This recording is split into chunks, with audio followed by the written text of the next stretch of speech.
안녕하세요. 선한투자연구소의 백원기입니다. 2020년 9월 30일 수요일 선투연 뉴스브리핑 시작하겠습니다. 첫 번째 신문은 한국경제신문이고요. 어제는 코스피, 코스닥 금리 다 상승을 했고요. 환율은 소폭 하락했습니다. 자, 첫 번째 기사입니다. 부동산 전문가 50명 설문. 집값 연말까지 보합 상승이 88%. 신축 아파트 희소성 확대 50%, 뭐 이런 결과가 나왔습니다. 저희 생각은 보합이 아니라 100% 상승을 하게 되고요. 그 이유는 전세가의 상승, 입주 물량이 부족, 화폐 가치의 하락 때문입니다. 네. 뭐 내년 상반기까지 상승할 가능성이 높다는 그런 의견도 있는데요. 지금 상승은 내년 상반기까지가 아니라 2025년도까지 계속 상승될 가능성이 굉장히 높습니다. 자, 2,500억 물렸다. 미국 원정개미 지옥된 델타항공, 카니발, 옥시덴털, 페트롤리엄 이런 회사들에 대한 기사가 나왔는데요. 올해 초에 그 코로나로 인해서 주가가 크게 하락하자 한국 사람들이 그 미국 주식에서 항공, 크루즈, 셰일가스 1위 기업에 투자를 했는데 뭐 수익이 생각보다 적게 얻었다는 것입니다. 뭐 이분들이 뭐 엄청난 손해를 본 것도 아니고요. 네, 수익이 적었을 뿐입니다. 네. 그리고 이 기업들은 코로나가 안정이 되면 바로 상승할 그런 주식들입니다. 자, 그래서 이분들이 투자하신 방법은 낙폭 과대주에 투자한 것으로요. 굉장히 스마트한 투자 방법입니다. 그래서 저도 올해 초에 예상하기를 그 뭐 올해 9월, 10월 정도면 코로나가 사라질 것으로 예상을 했었습니다. 하지만 뭐 앞으로 6개월 후에 코로나가 안정될 가능성을 저는 굉장히 높게 봅니다. 그래서 이 주식을 지금 사는 것도 나쁘지 않습니다. 근데 단지 이 주식들은 4차 산업 주식이 아니라 3차 산업 주식이라는 것, 그것이 좀 단점으로 볼 수가 있습니다. 자, 델타항공 같은 경우에는 미국 정부가 파산하게 두지 않을 것이다. 네, 굉장히 좋은 발상이죠. 반면에 워렌 버핏은 델타항공의 대주주였는데 올해 초에 전부 다 큰 손해를 보면서 손절을 했습니다. 워렌 버핏의 결단력이 굉장히 쉽지 않은 결단이었을 텐데 굉장히 존경스럽게 보여집니다. 자, 그래서 어떤 전문가분은 여행이나 크루즈 등의 대면 접촉이 필수적인 업종들은 여전히 회복될 때까지 시간이 필요하다는 의견을 말씀을 해주셨는데요.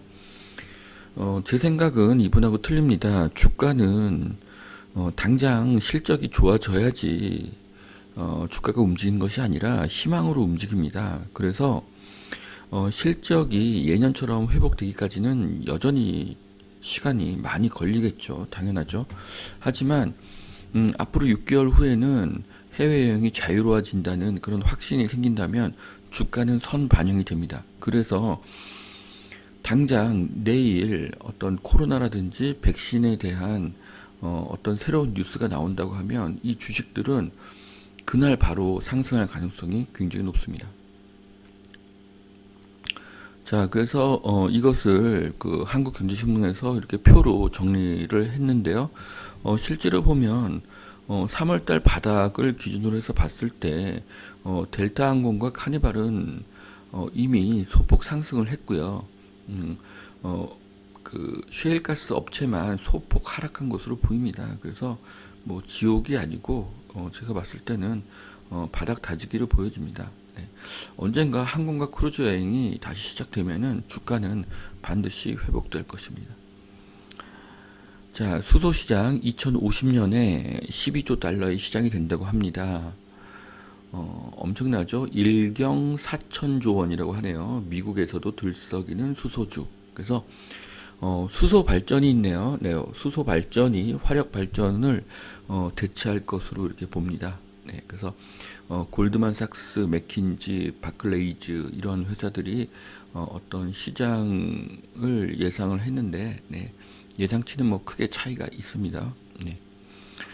그래서 결국 그 뭐 탄소 배출이라든지 그런 문제로 인해서 친환경은 대세가 될 것이고요. 수소 발전도 화력 발전을 대체할 것으로 보여집니다. 그래서 수소는 미래 에너지고요. 수소는 미래 트렌드입니다. 자, 추석 이후의 부동산 시장 동향에 대해서 또 신문 기사가 나왔는데요. 내년까지 집값 상승이 지속이 되고 투자한다면 강남 4구와 마용성 여기 투자를 해야 된다는 기사인데 내년까지가 아니고요. 내년 후년 계속 더 상승할 수밖에 없습니다. 수요는 계속 늘어나고 있는데 공급이 없기 때문이죠. 그리고 지금 강남 4구와 마용성 투자하면 안 됩니다. 네, 강남 4구와 마용성은 거의 어깨 이상으로 이미 올라 있습니다. 네, 그래서 뭐 지금 전문가들이 내년 상반기까지 주택을 구입해라는 의견이 46%, 내년 상반기 이후까지 더 기다리라는 의견이 26%가 나왔는데요. 저희 기회는 내년이 아니라 올해 구입을 하셔야 됩니다. 올해 구입하시지 않으면 내년에는 가격이 더 상승할 것입니다.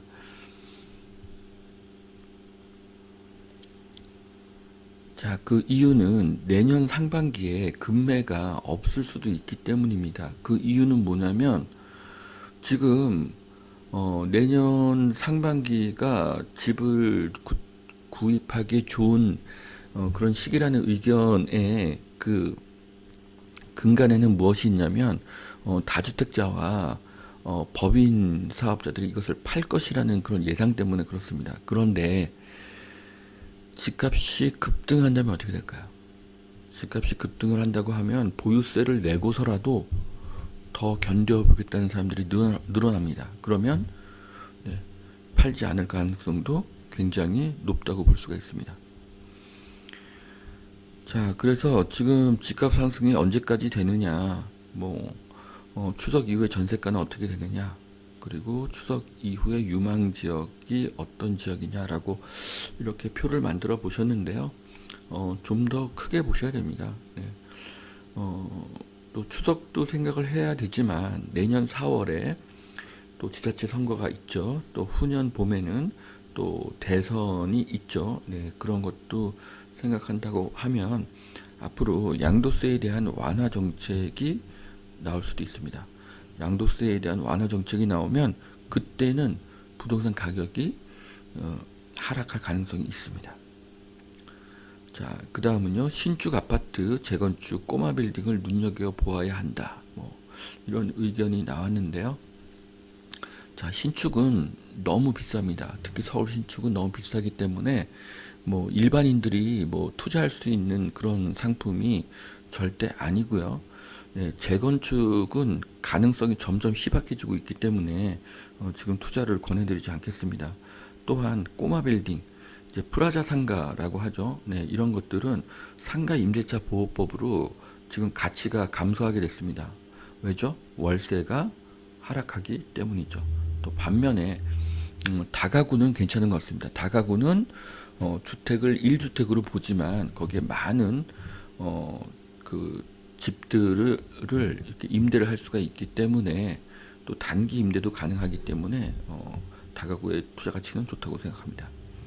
자, 그래서 전문가분들이 내리신 해법은 거래세를 내리고 서울 핵심지의 공급을 확대해야 된다. 네, 뭐 이런 의견을 말씀하셨는데요.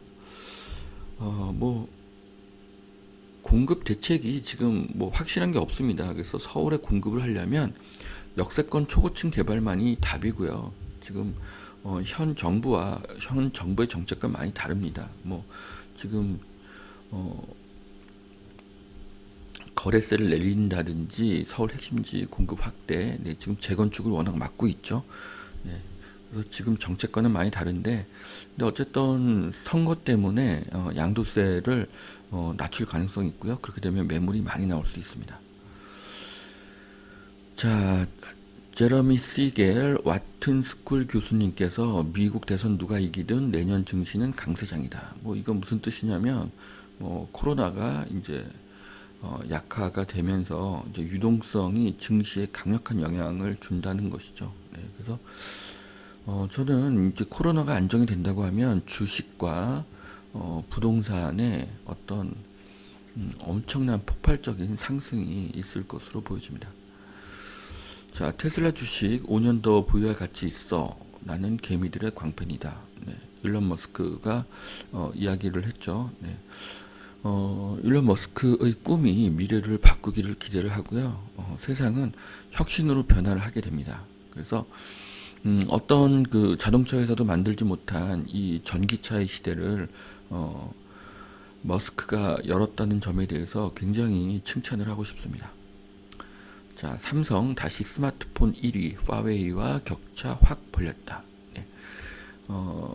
삼성전자가 이제 1등을 화웨이에 뺏겼었죠. 그런데 미국의 화웨이 제재로 삼성전자가 수혜를 받고 있죠. 그런데 삼성이 계속 기술 개발을 했죠. 이렇게 펼쳐지는 폰, 이렇게 늘리는 폰 그런 것들을 만들었기 때문에 그렇게 끊임없이 기술 혁신과 개발에 엄청난 투자를 한 것도 1등의 비결 중에 하나라고 보여집니다. 자, 거기에 삼성은 또 인도 시장을 겨냥을 해서 저가폰을 더 확대를 한다고 합니다. 자, 그러면 정말 삼성의 핸드폰이 명실상부한 세계 1위 점유율의 핸드폰 회사가 될 수가 있습니다. 자, 현대차에서 걸어다니는 차를 개발하고 있다고 합니다. 네, 그래서 이렇게 걸어다닐 수도 있고 또 바퀴로 이동할 수도 있다고 합니다. 그래서 이 다른 회사들이 반발 앞서가는 개발을 할 때 현대차는 두세 발 앞선 개발을 하고 있기 때문에 현대차의 미래가 밝다고 보여집니다. 네. 자, LG 롯데에 이어서 신세계도 증여세 폭탄이라고 합니다. 지금 대한민국 재계가 그 1세대에서 2세대 그리고 현재는 2세대에서 3세대로 이렇게 증여가 되고 있는데요. 네, 여기 세금이 너무 높습니다. 네. 4,900억을 증여를 받았는데 세금이 3,000억이라고 합니다. 그러면 증여세가 61%입니다. 그래서 너무 높은 세금이고요. 네, 이렇게 되면은 뭐 경영권 방어도 어렵고 이런 부분은 반드시 시정이 되어야 합니다. 네, 그 어떤 회사의 경영은 전문 경영인이 더 잘할 수도 있지만 그 오너 가문이 더 잘할 수도 있습니다. 코로나 이후 치료제 백신 생산 계약 수주가 급증해서요. 우리나라에서 뭐 삼성 바이오로직스 같은 회사들의 그 수주가 엄청나게 많이 늘어나고 있다고 합니다. 네. 그래서 한국이 지금 약을 굉장히 잘 만들고 있고요. 네, 그래서 한국은 바이오 제약 강국이 되었는데요. 바이오 제약은 앞으로 4차 산업이면서 굉장히 유명한 사업입니다. 자, 삼성전자가 9조 4천억 배당을 할 것으로 보여진다는 그런 기사인데요. 지금 가격의 주식을 사도 3%의 수익률이 가능하다고 합니다. 네. 자, 삼성전자는 미래 가치가 굉장히 높습니다. 왜죠? 반도체 핸드폰 가전의 실적이 내년에 좋아질 것이 확실하기 때문입니다. 더불어서 지금 은행 정기예금 이자 0.5%를 주는데 이 회사는 주식 배당금이 3%입니다. 네, 은행 이자의 6배를 주는 거죠. 그래서 삼성전자는 굉장히 좋고요. 특히 주가가 더 싸고 배당을 더 많이 주는 삼성전자 우선주를 추천합니다. 자, 우선주는 의결권이 없죠. 그리고 배당금을 더 많이 주고 보통주보다 더 가격이 싸기 때문에 훨씬 더 투자 가치가 높은 주식이라고 생각이 됩니다. 자, 송파 안전진단 바람 올림픽 선수촌도 재도전. 이제 재건축에 대한 재도전이겠죠. 예, 재건축 규제가 굉장히 강하고 그래서 통과 가능성이 낮습니다. 그래서 재건축 보유자나 뭐 재건축을 뭐 최근에 투자한 분들은 속이 많이 탈 것으로 보여집니다. 자, 전세에서 월세 전환율을 내린다. 네. 뭐 5%다 4%나 그런 이야기가 있었는데 이제 2.5%로 내린다고 합니다. 네. 자, 그런데 2.5%도요. 은행 이자의 5배입니다. 그래서 앞으로 반전세가 늘어날 겁니다. 어떤 반전세가 늘어나냐면 전세금이 3억에서 5억이 된다고 하면 3억 보증금은 그대로 두고 2억에 대한 것이 월세로 전환이 되는 거죠. 그래서 반전세가 늘어나는 겁니다. 자, 그런데 예를 들어서 보증금을 1억을 전환할 때 연 월세가 250만 원이 되는 거죠. 그런데 전세가 많이 올랐다. 네. 그래서 3억을 전환하게 된다. 그럼 이것도 750만 원이 되겠죠. 그래서 전환율을 낮춘다고 해도 매매가나 전세가가 올라가게 되면은 낮춘 보람이 없어집니다. 그래서 오히려 전세 매물만 더 희소하게 되고 그로 인해서 매매가까지 상승하게 되는 그런 우를 범하게 될 가능성이 굉장히 높습니다. 자, 그리고 앞으로는 그 세입자가 집주인의 임대차 정보를 다 볼 수 있다고 합니다. 그래서 이런 것들이 또 분쟁을 일으키고 불화를 만들 것으로 보여집니다. 자, 서울에 30년 넘은 공동주택이 38만 가구라고 하고요. 최근 5년간 80% 넘게 급증을 했다고 합니다. 네, 어떤 분들은 뭐 집을 계속 짓는데 왜 이렇게 집이 부족하냐고 생각할 수도 있지만 시간이 지나면 주택은 계속 낡아지고 멸실의 단계까지 가게 되겠죠. 그래서 새 집이 계속 필요한 것입니다. 자, 30년 넘은 집과 1년 된 집을 같은 집으로 개수를 세고 있는 이 정부의 통계가 오류인 것입니다. 자, 10억이란 돈의 가치라는 글인데요. 네. 뭐 10년 전에 출판가에 뭐 10억 원으로 돈 벌기라는 제목이 유행했다는 기사인데요. 네. 한 15년 된 것 같습니다. 네. 자, 10여 년 전에는 10억이 유행한 이유가 10억이면 노후 준비가 끝났기 때문입니다. 그런데 지금은 불가능합니다. 왜죠? 물가가 그만큼 올랐습니다. 그 당시보다 음식, 식자재 가격들이 2배 이상 올랐고 부동산 가격은 네, 한 4배 정도 오르지 않았을까요? 네. 자, 그래서 열심히 투자를 해야 되고 노후에도 투자를 계속해야 됩니다. 화폐의 보복은 바로 화폐 가치의 하락입니다. 그래서 주식, 금, 부동산을 소유를 해야 됩니다. 자, 이분은 뭐 문제만 제기를 하고요. 해답이 없는 그런 의미 없는 글인데요. 그런 이유 때문에 우리가 주식, 금, 부동산을 투자해야 하는 것입니다. 자, 두 번째 매일경제신문 보시겠습니다. 자, 할아버지 며느리까지 주식 합산하는 이 대주주법은요. 논란이 많아서 좀 대주주 요건을 손볼 것이라고 합니다. 네, 굉장히 기쁜 소식이고요. 네, 반드시 좀 수정이 돼야 될 것으로 보여집니다. 자, 해외 부동산 관심이 폭증하고 있다고 합니다. 미국 부동산을 사면 취득세, 종부세가 없다고 해서 지금 한국에서 문의가 많이 오고 있다고 하는데요.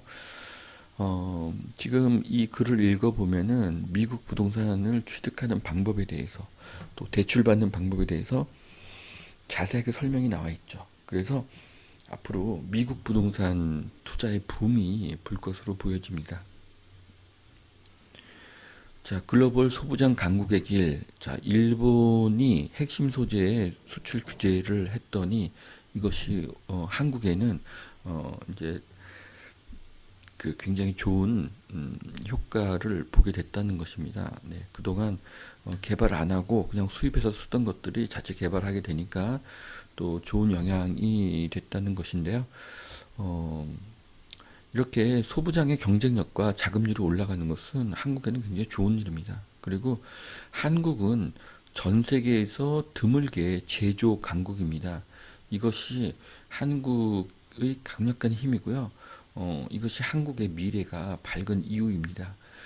더불어서 한국은 또 4차 산업 또한 강국입니다. 그래서 지금 독일이나 일본은 제조업 강국이긴 하지만 3차 산업 강국이라고 볼 수가 있는데요. 한국은 4차 산업도 강력하기 때문에 미래가 굉장히 밝다고 보여집니다.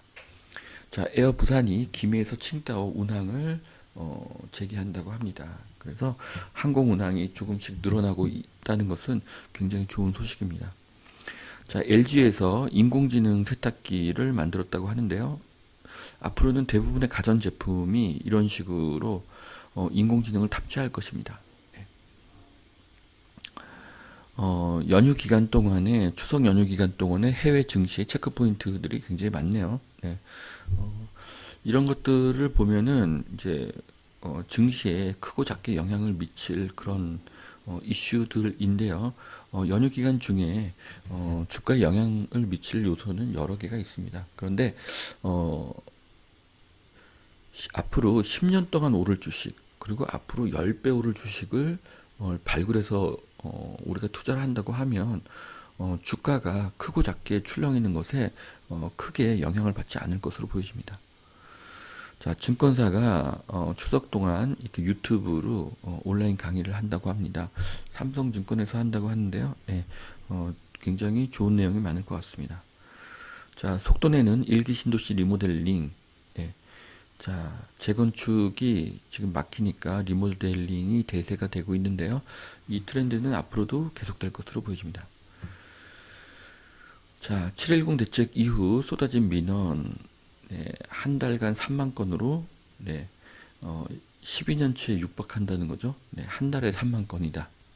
네, 그럼 예년에 12배라는 것인데요. 네, 엄청난 증가입니다. 이것은 국민들의 그 반발이 크다는 것이고요.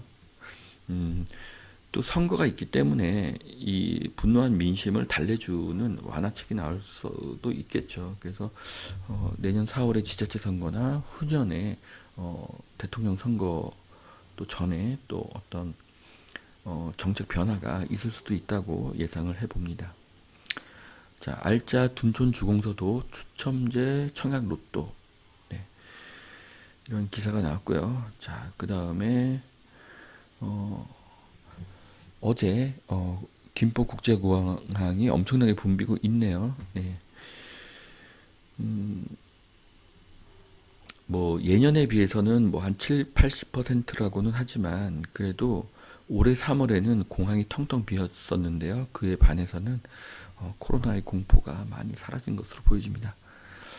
자, 상가 임대료를 깎아달라. 대혼란, 졸속이법 누가 책임지나. 네. 점점 주택과 상가에 있어서 임대인과 임차인의 분쟁이 늘어나고 있습니다. 저는 굉장히 안타깝고요. 최근에 제가 9년간 임대료를 한 번도 올리지 않은 부동산에서 세입자를 내보냈습니다. 그런데 그 세입자가 나갈 때 그 고마움보다는 자기 손해를 조금도 안 보려고 애쓰는 모습을 봤습니다. 네, 그래서 이제 9년간 집을 썼기 때문에 뭐 여러 부분이 좀 고장나고 파손된 부분이 있었는데 네, 절대 뭐 자기가 한 것이 아니다. 뭐 그런 식으로 하는 것을 봤습니다. 그래서 저 같은 경우는 형편이 안 좋은 분이어서 나름대로 임대료를 올리지 않았었는데 이런 모습을 보면서 안타까움을 느낍니다. 그래서 사람은 다 누구나 자기 이익을 위한 선택을 하기 때문에 그동안 임대인과 임차인이 좋은 관계를 유지했다고 해도 이런 법으로 인해서 분쟁은 계속 증가할 거라고 생각을 합니다. 자, 여기까지 2020년 9월 30일 선티원 뉴스 브리핑 마치겠습니다. 회원님들 모두 행복한 추석 맞이하기를 기대하겠습니다. 감사합니다.